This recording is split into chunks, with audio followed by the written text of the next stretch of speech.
Hey, welcome to EPN. My name is Victor Lucas, and we bring you the latest in everything cool every single day, these days, directly from my basement. So how's it going to everybody that's watching us today? Thank you for joining us if this is your first time. We've got a great rundown to get to, but first I want to dedicate this one to all of my friends and colleagues that I know across the regular news media out there. They're covering local events and international events and national events, and they're trying to do that sometimes from the comforts of their own homes, but sometimes they have to go into work and they have to be safe. And so this is an extraordinarily difficult time for those folks that are trying to put stories together and trying to be fair in their coverage and get to everything. And my heart goes out to them.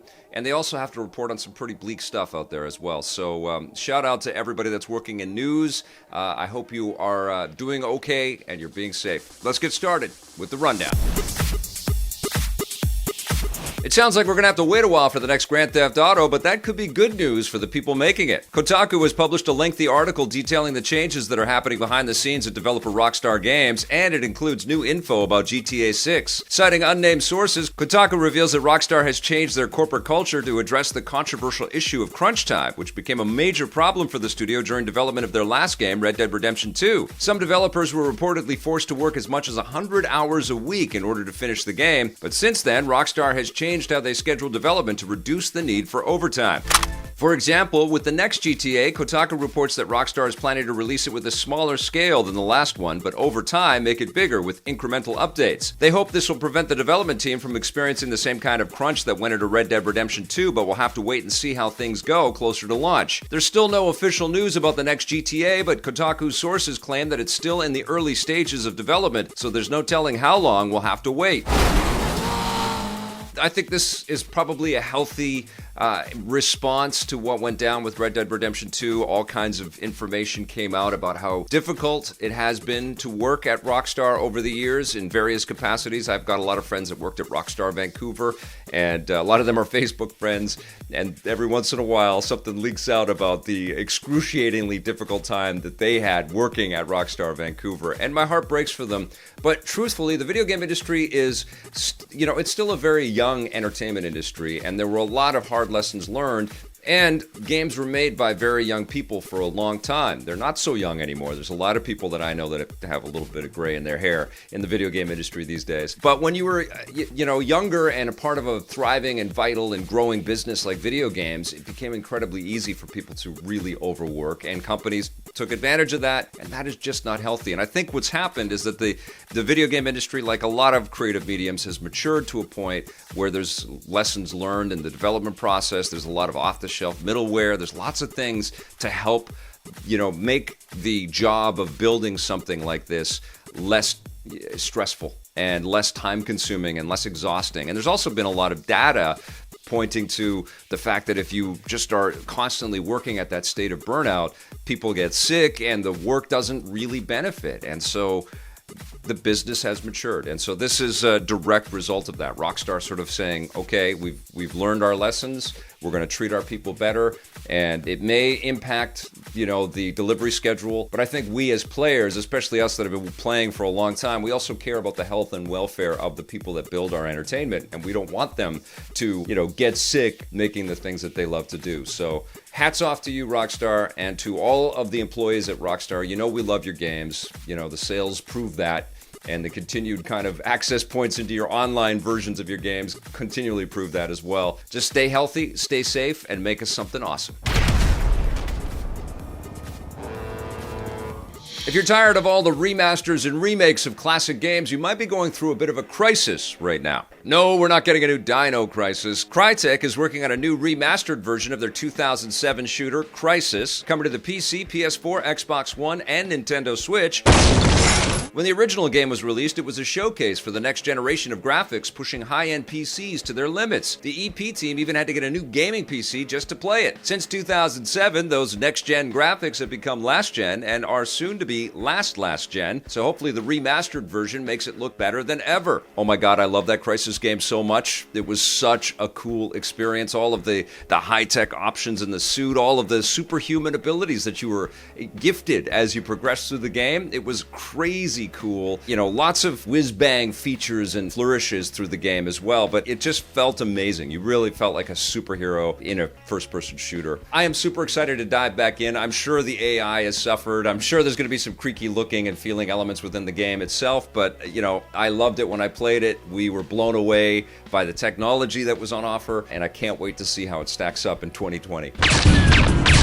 Movie theaters are closed all over the globe, but some are hoping to reopen sooner rather than later. U.S. theater chain Cinemark hopes that they'll be able to reopen their venues in 2.5 months. That's according to CEO Sean Gamble, who tells investors that they're going to start reopening on July 1st, with the plan to have most of their venues open by July 16th, the scheduled release date of the new Christopher Nolan movie Tenet. That's one of the only big films that hasn't been pushed back, at least not yet, so distributor Warner Brothers might have the same idea as Cinemark, hoping that the pandemic will be over by July. We'll have to wait and see if their plans change. Welcome to the afterlife. China briefly reopened their movie theaters last month, but were forced to close them again, so hopefully we don't jump the gun as well. That's jumping the gun.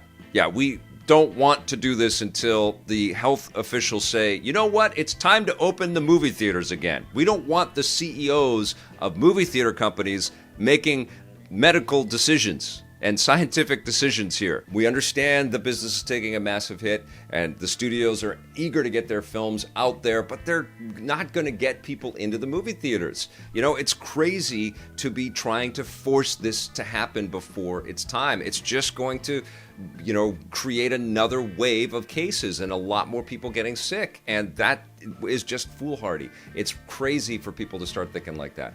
It's too soon. Yeah, I hope I'm wrong. I hope that, you know, the medical experts and everybody that's sort of looking after this stuff from a scientific perspective starts to say that by mid-July it makes perfect sense for everything to be open again. I really do hope that I'm wrong, but it certainly doesn't feel that way. The medical experts are still saying we should be staying at home. So it just seems really, really silly to be thinking about stuff in July. It just feels too imminent.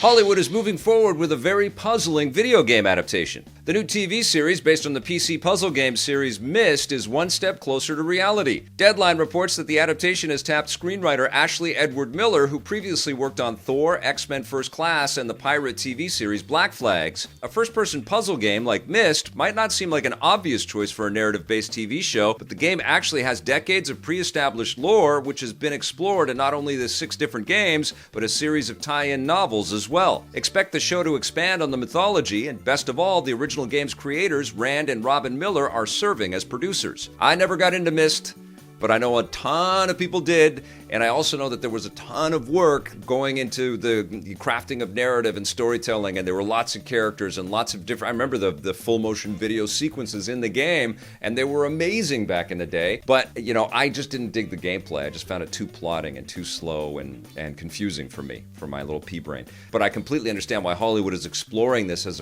a viable property to turn into something else. There's been a ton of work behind the scenes to craft a real world in here. So this could be, honestly, a pretty cool show. It could veer into the sort of trippy Westworld territory. Yeah, I'm psyched to see how this all comes together. Don't know if I'm going to dig it, because I haven't dug what I've played so far, but I might. Perhaps the ending has not yet been written. Some of the best and biggest Japanese manga characters are jumping over to the Switch for the first time. Bandai Namco has announced that Jump Force is coming to the Nintendo Switch. It's called Jump Force Deluxe Edition and will offer the entire original game plus all the DLC fighters that have been released so far as part of the Season 1 Character Pass. That's a lot of characters. Jump Force is a crossover fighter that combines heroes and villains from the biggest Shonen Jump franchises, including Dragon Ball, Naruto, and One Piece, with more than 50 available so far. The Switch version arrives later this year.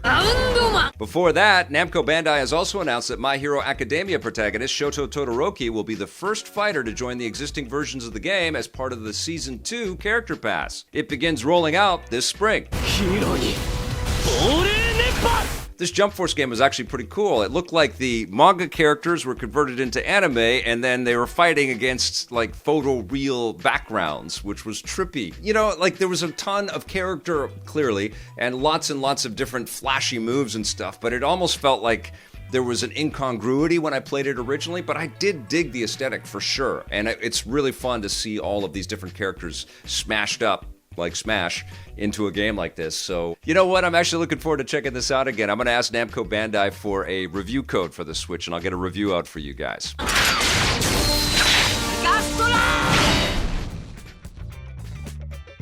All right, that's going to do it for our rundown today. Thank you so much for watching. We'll be back again tomorrow with a brand new episode for you. But in the meantime, we've got lots of other content for you to check out. I just unboxed the TurboGrafx 16 Mini, and we've got lots of features and 16-bit superheroes and other reviews. So please dig through the videos that we've been making. And if you dig our channel, hit that subscribe button. If you like this video, hit that thumbs up. Thanks for sharing. We'll see you tomorrow. And until then, play forever.